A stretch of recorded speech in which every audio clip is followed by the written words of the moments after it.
میں تو حیرت میں ڈوب جاتا ہوں جب خواتین ہاتھوں میں پلے کارڈ اٹھائے میرا جسم میری مرضی کا نعرہ لیے میدان عمل میں کود پڑتی ہیں، اور پھر اس سے بڑے دکھ کی بات یہ ہے کہ ہمارا میڈیا ان کے پیچھے کسی نہ کسی انداز سے کھڑا ہو جاتا ہے اور ایک ماحول پیدا کیا جاتا ہے کہ اس کی زیادہ سے زیادہ تشہیر ہو۔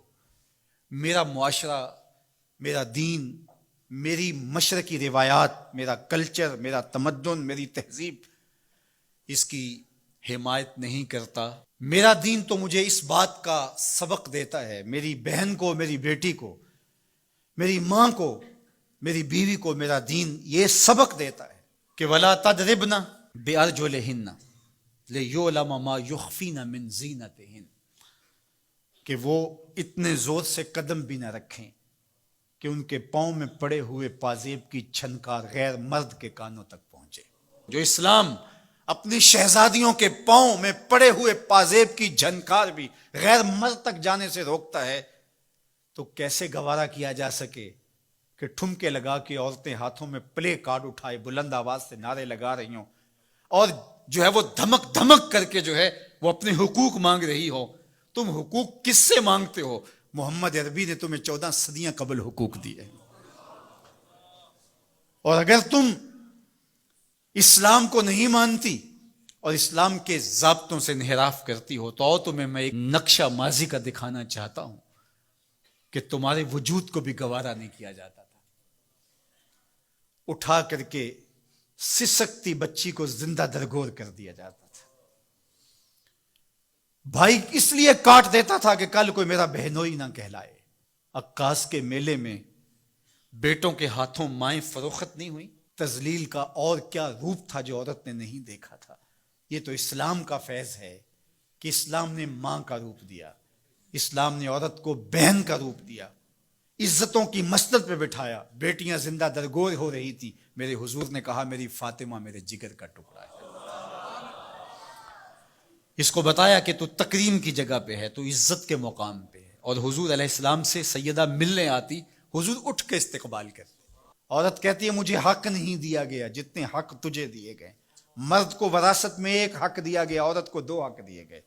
وہ باپ کی وراثت میں بھی حق لیتی ہے، شوہر کی وراثت میں بھی حق لیتی ہے، اس کو 2 حق دیے گئے۔ تو یہ تو عزت اسلام کی دی ہوئی ہے، یہ تو وقار اسلام کا دیا ہوا ہے۔ اسلام نے تجھے تکریم کی مسند پہ بٹھایا ہے، اسلام تمہیں عزت کے مقام پہ بٹھایا ہے، تو آوارہ ہو گئی، تو ہاتھ میں پلے کارڈ اٹھائے بازاروں میں گھومنے لگی، آوارگی کو اپنا حق سمجھنے لگی۔ یہ تو نقص تھا، یہ تو جاہلیت کے زمانے کی عورتوں کا مزاج تھا۔ تجھے تو یہ کہا گیا فَلَا تَخْضَعْنَ بِالْقَوْلِ فَيَطْمَعَ الَّذِي فِي قَلْبِهِ مَرَضٌ، کہا کہ جب دروازے پہ دستک ہو یا تو فون اٹھا لے، مجبوری ہو کسی غیر مرد سے تجھے بات کرنا، تو تجھے میرا دین کہتا ہے اپنی آواز میں لوچ نہ پیدا ہونے دینا، آواز کو تھوڑا سا کرخت کر دینا، دل کا کوئی روگی تیری آواز کی نرمی سے کوئی اور معنی نہ نکال لے۔ تو اتنی پاک اور پردے دار ہے کہ تیرے بارے میں خیال بھی پاک رہنے چاہیے۔ تجھے دیکھ کے مرد کو ادب سے نظریں جھکانے کا حکم دیا گیا ہے۔ نگاہیں نیچی کر لو، محمد کی شہزادی آ رہی ہے۔ نگاہیں نیچی کر لو، فاطمہ کی بیٹی آ رہی ہے۔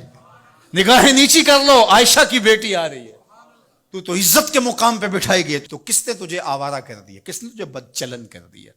چند ٹگوں پہ، چند ملکوں کے سرمائے پہ، اور چند آوارہ عورتوں کے کہنے پہ جو مغرب کی وظیفہ خور ہیں اور جو نہ نظریہ پاکستان کو مانتی ہیں اور نہ ہی نظریہ اسلام کو مانتی ہیں، ان کے کہنے پہ تو ان کے ساتھ جا کے کھڑی ہو گئی۔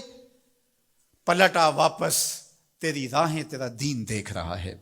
یہ 4 دن کی زندگی ہے، یہ بکھر کے ٹوٹ جانے والی سانسیں ہیں۔ آجا، تیرا دین انتظار کر رہا ہے، تیری نسلیں تیرا انتظار کر رہی ہیں۔ بطول باش و پنہا شو ازیں اثر کہ در آغوش شبیر بگیری۔ اقبال نے کہا بہن بطول بن جا اور زمانے کی نگاہوں سے پوشیدہ ہو جا، پھر تیری آغوش میں بھی حسین کے جانشین پیدا ہوں گے۔ تو مغرب کی ٹینو نہیں ہے، تو محمد کی بیٹی ہے، اور تیرا پردہ تیرے لیے بوجھ نہیں ہے، تیرے پردے کی ایک ایک سلوٹ تیری آبرو کا پیرا ہے۔